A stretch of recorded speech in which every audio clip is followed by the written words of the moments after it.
Empecemos haciendo un repaso de lo que debemos evaluar los criterios que debemos tener en cuenta para decir que esto es una buena plaquita, o sea, ha tomado una buena plaquita.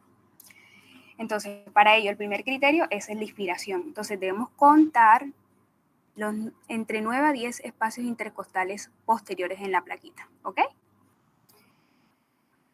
Debe estar bien penetrada y para ello debemos ver mínimamente los cuerpos vertebrales a través de la silueta cardíaca. Centrada, y esto es que la distancia entre el borde medial de las clavículas y las apófisis espinosas debe ser equidistante. ¿Vamos bien hasta ahí? ¿Me siguen? ¿Sí? Sí, doctora. Ok. Debe estar bien angulada y para ello las clavículas se proyectan, a ver dónde está, entre la tercera y el cuarto arco costal. Y debe tener conservar una forma de S. Y debemos tener en cuenta que hay unas estructuras que van a dar una falsa imagen puede ser de magnificación, que aumenta su tamaño, como el corazón. ¿Ok? Sigamos. Entonces, nuevamente un repaso de las estructuras que vemos en una plaquita. Vemos el tronco brachiocefálico, la vena cava superior, la aorta ascendente, la aurícula derecha, la vena cava inferior, el ventrículo izquierdo, la aurícula izquierda, el tronco de la arteria pulmonar, el callado aórtico y la arteria subclavia izquierda. Pero también vemos otras estructuras como son la tráquea, la carina, el bronquio fuente derecho, el bronquio fuente izquierdo, la arteria pulmonar derecha, la arteria pulmonar izquierda, la arteria interlobar derecha, la arteria interlobar izquierda. Bien. También vemos otras estructuras como son los ángulos costofrénicos, el hemidiafragma, pues el corazón que ya lo mencioné, el ilio, la tráquea, la carina, el callado. ¿Bien?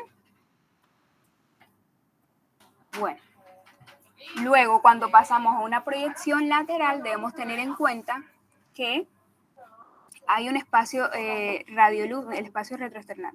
Debemos evaluar criterios como el espacio retroesternal, que debe haber un espacio radiolúcido en forma de semiluna entre el esternón y la aorta ascendente.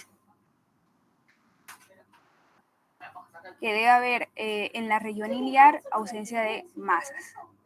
Que las cisuras se trazan como líneas delgadas, como si fuesen dibujados por un lápiz. Esta es la cisura mayor, esta es la cisura menor. Debemos evaluar los cuerpos vertebrales o la columna dorsal, en la que debemos ver conservados los espacios vertebrales. Y evaluamos los diafragmas y los senos costofrénicos. Entonces, regularmente el hemidiafragma derecho está 2 centímetros más alto que el izquierdo. También no olvidar que en una proyección lateral también vemos también las estructuras de ventrículo derecho, el tronco de la arteria pulmonar, pues la aorta ascendente ya lo mencioné, la tráquea, el bronquio lobar, bronquio lobar superior izquierdo, la aorta descendente, las escápulas y bueno, las cisuras que ya las mencioné. ¿Vamos bien hasta ahí? Sí. Bien, entonces, nuevamente les repito que la cúpula diafragmática derecha regularmente está a 2 centímetros o 2 centímetros más alta que la izquierda. Sin embargo, también podemos encontrar que en algunos individuos la cúpula diafragmática izquierda puede encontrarse incluso más alta que pues, la derecha. Es normal.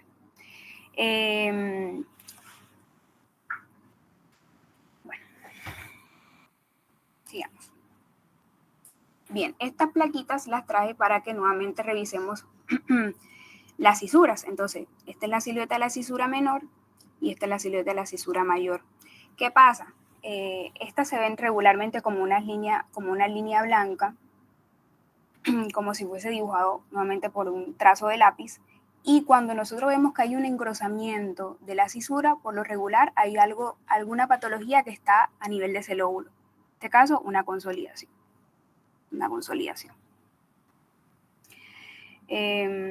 Bueno. Bien, y esta imagen nuevamente vemos las cisuras. Este es un corte coronal en una tomografía. Y solo, como un dato no menor, un pequeño porcentaje de personas tiene una cisura menor izquierda entre la língula y el resto del lóbulo superior izquierdo. Esto podemos encontrarlo como una cisura, como un dato, o sea, para no olvidarlo, que se puede encontrar. Bien. Con esta proyección lo que le quería ver es que, aparte de encontrar esas estructuras que antes ya mencionamos, obviamente vamos a evaluar los lóbulos. Ya sabemos que el derecho tiene un lóbulo superior, un lóbulo inferior y un lóbulo medio. Y que en el izquierdo pues también encontramos un lóbulo superior, un lóbulo inferior, pero también encontramos la língula, no olvidar. Y que en la proyección lateral también obviamente encontramos lóbulo superior, lóbulo inferior y el lóbulo medio. Más que todo para dibujar, para que lo tengan en cuenta. Bien. Nuevamente las estructuras como son la aorta ascendente, la aorta descendente, el arco aórtico, el esófago, el tronco de la arteria pulmonar izquierda, el tronco de la arteria pulmonar derecha, el bronquio principal derecho, el bronquio izquierdo, la aorta ascendente, la aorta descendente, el ilio pulmonar. Bien. Bueno, ahora hablemos del mediastino. Entonces, para hablar de mediastino, tenemos distintas representaciones esquemáticas o distintas clasificaciones que nos ayudan a caracterizar mejor el mediastino. Así pues, tenemos la clasificación más sencilla, que es la de Felson, que delimita el compartimiento en tres: el anterior, el medio y el posterior. Esto teniendo como referencia dos líneas imaginarias, una que pasa por detrás, por delante de la tráquea y por detrás del corazón, y la otra que está a 1 centímetro del borde anterior de los cuerpos vertebrales. Bueno, también tenemos la clasificación de Heitzmann, que ya nos habla de siete digamos que estructuras. Entonces, en el primer compartimiento vamos a ver que nos habla de la unión cervicotorácica, en el segundo del mediastino anterior, el tercero del área supraaórtica, el cuarto del área infraaórtica, el quinto del área supraácigos, el sexto del área infraácigos y el séptimo del ilio pulmonar. Y también tenemos la clasificación de Yark, que ya divide los compartimientos teniendo como referencia la clasificación de Felson de los tres compartimientos anterior, medio y posterior. Él nos habla de un compartimiento prevascular, un compartimiento visceral y un compartimiento paravertebral. Y para ello, todos ellos tendrán como referencia el opérculo torácico, que está delimitado anteriormente por el borde superior del manubrio esternal, posteriormente por el cuerpo de la vértebra torácica y lateralmente por el primer par de las costillas y sus cartílagos costales. Así pues, tenemos pues que el compartimento prevascular de color amarillo está delimitado superiormente por la entrada torácica, inferiormente por el diafragma,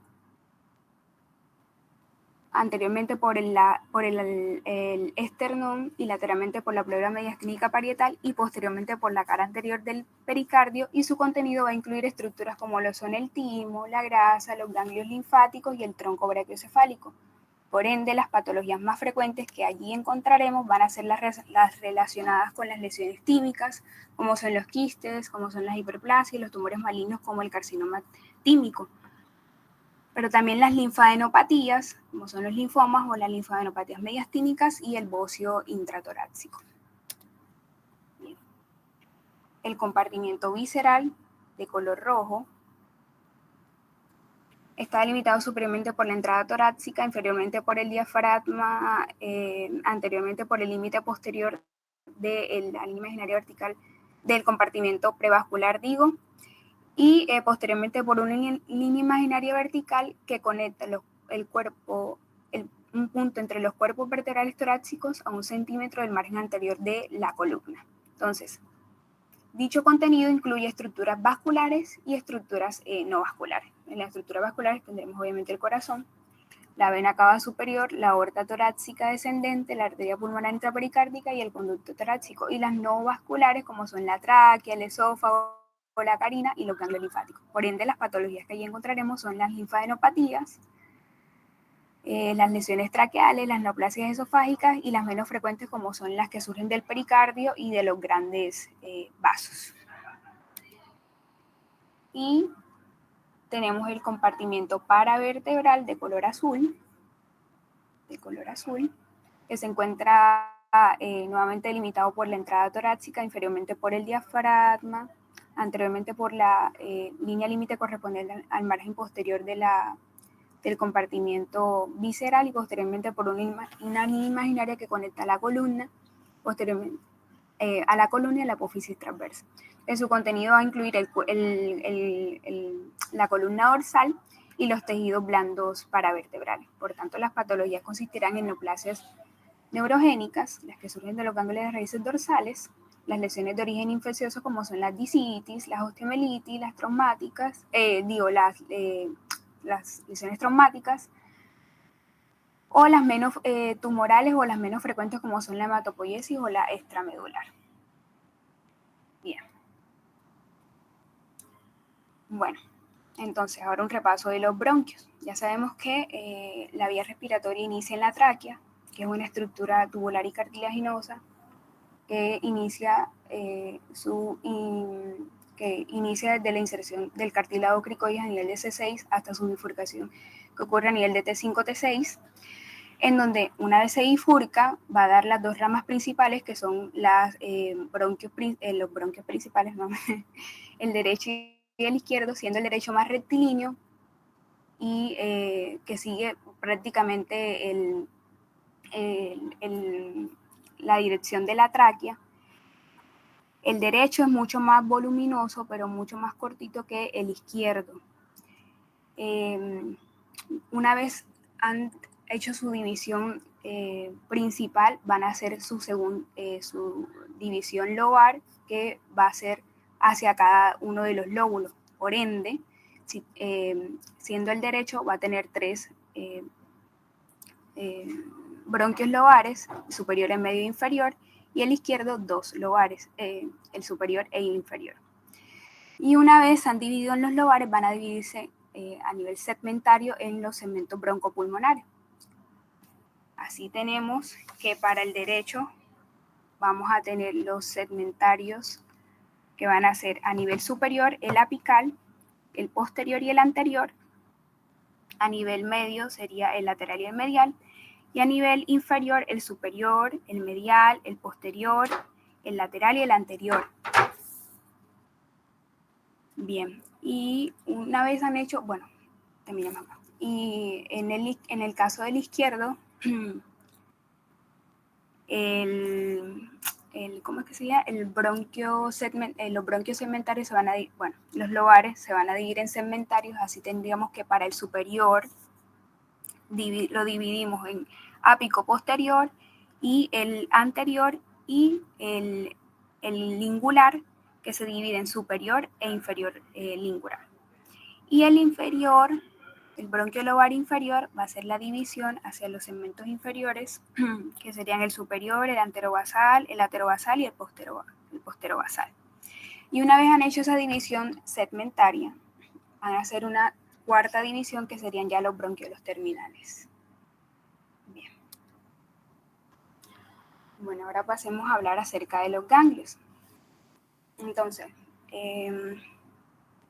para el estudio de los ganglios linfáticos debemos tener en cuenta que la sensibilidad de la tomografía para detectar los ganglios patológicos es de un 60 a un 80% y su especificidad es del 85%. Entonces, los criterios para valorar que los ganglios sean normales, es decir, no patológicos o adenopáticos, son que sean ovalados, que tengan una cortical fina, que presenten un hilo hipodenso y que su eje corto es inferior a 1 centímetro, excepto para los ganglios que son subcarinales, porque estos pueden medir hasta 1.5 centímetros y puede esto ser normal. Entonces, vamos a dividirlos en 8 grandes grupos, lo que son los supraclaviculares, discriminados con el número 1, que su límite superior va a ser el borde inferior del cricoides y su límite superior va a ser el borde inferior del cricoides y su límite inferior son los bordes superiores del esternón y de la clavícula. Entonces, vamos a pasar a acá. Este grupo va a ser una segunda subdivisión que va a ser los supraclaviculares, el grupo de la hendidura external y el grupo cervical bajo. Bueno, pasamos al segundo grupo, que corresponde al grupo mediastínico superior, los cuales se van a dividir en paratraqueales altos, derecho e izquierdo, prevasculares, retrotraqueales y paratraqueales bajos, derecho e izquierdo. Entonces, el grupo de los mediastínicos superior, paratraqueales altos, derechos altos, el borde superior se encuentra en el ápex pulmonar derecho y el espacio pleural lateralmente, y el borde superior en el manubrio de la línea media. Y el borde inferior se encuentra en la inserción entre la vena innominada con la tráquea en la línea media. Ahora, los paratraqueales derechos, los paratraqueales izquierdos altos, el borde superior nuevamente va a ser, vamos a pasarlo acá para que lo vean mejor. Paratraqueales. Los paratraqueales izquierdos altos, delimitados con la letra 2L, para que entiendan, el borde superior nuevamente será el ápex pulmonar derecho y el espacio pleural lateralmente. El borde superior nuevamente va a ser el manubrio de la línea media, pero el borde inferior es el borde superior del arco aórtico. ¿Ok?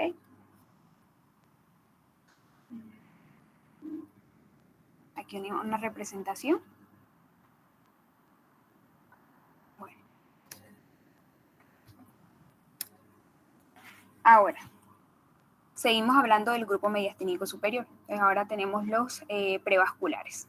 Los prevasculares, el borde superior va a ser el arco, el ápex torácico, digo, el borde inferior es la carina. Los retrotraqueales se encuentra el borde inferior, son aquellos ganglios que se localizan posteriores a la tráquea, cuyo borde superior es el ápex torácico y el borde inferior es la carina. Ahora, tenemos los